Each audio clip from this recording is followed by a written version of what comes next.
Roman کے تعلق فرقے کے مطابق عورت ان کے مقدس مقامات پہ جا نہیں سکتی تھی اور ان کی مقدس کتابوں کو چھو نہیں سکتی تھی۔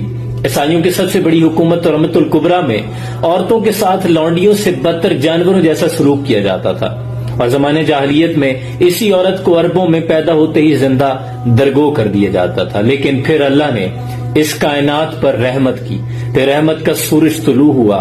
نبی اکرم صلی اللہ علیہ وآلہ وسلم کو اللہ نے اس کائنات کے لیے رحمت بنا کے بھیجا۔ پھر حضور نے بتایا جب یہی عورت بیٹی کے روپ میں آئی تو اللہ کے نبی نہ صرف استقبال کے لیے کھڑے ہو گئے بلکہ فرمایا کہ یہ فاطمہ تو میرے جگر کا ٹکڑا ہے۔